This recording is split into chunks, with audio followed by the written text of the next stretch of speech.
Iran आणि इस्रायलमध्ये सुरू असलेल्या संघर्षादरम्यान इराणनं होर्मुझची सामुद्रधुनी बंद केलेली आहे आणि यामुळे संपूर्ण जगाची चिंता वाढली आहे. का ही सामुद्रधुनी इतकी महत्वाची आहे? नमस्कार, मी प्राची घाणेकर. इराण आणि इस्रायलमधला संघर्ष हा त्या दोन देशांपुरता जरी असला तरी चिंता मात्र संपूर्ण जगाची वाढलेली आहे. इराणनं जी सामुद्रधुनी बंद केली आहे ती नेमकी कुठे?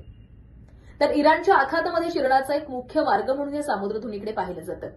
या सामुद्रधुनीच्या उत्तरेला आहे इराण, तर दक्षिणेला आहे ओमान आणि UAE.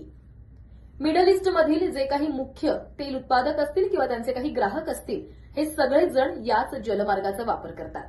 खरं तर जगभरामध्ये अनेक जलमार्ग आहेत, मात्र होर्मुझची सामुद्रधुनी ही तेलासाठीची वर्ल्ड्स बिझिएस्ट सी रूट मानली जाते.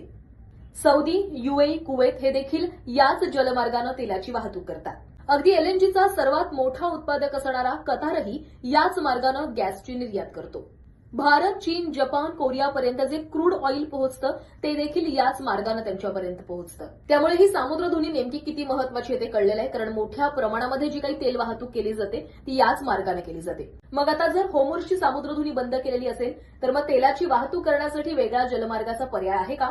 तर नाही, कारण गल्फमधून मोठ्या प्रमाणामध्ये जर तेल बाहेर न्यायचं असेल तर त्यासाठी होर्मुझची सामुद्रधुनी हाच सर्वोत्तम आणि एकमेव मार्ग आहे. त्यामुळे आता ही सामुद्रधुनी बंद झाल्यानंतर त्याचा थेट परिणाम हा कच्च्या तेलाच्या किमतीवर आपल्याला पाहायला मिळणार आहे. होर्मुझची सामुद्रधुनी बंद झाल्यानं इंधनाचे दरही वाढू शकतात. भारत आपल्या गरजेच्या 80% तेल हा आयात करतो आणि यातला मोठा हिस्सा याच मार्गावरून येत असतो. त्यामुळे आज हा जलमार्ग बंद झाल्यानंतर भारतामध्ये येणाऱ्या पेट्रोल, डिझेल यासारख्या इंधनाचे दर देखील वाढू शकतात.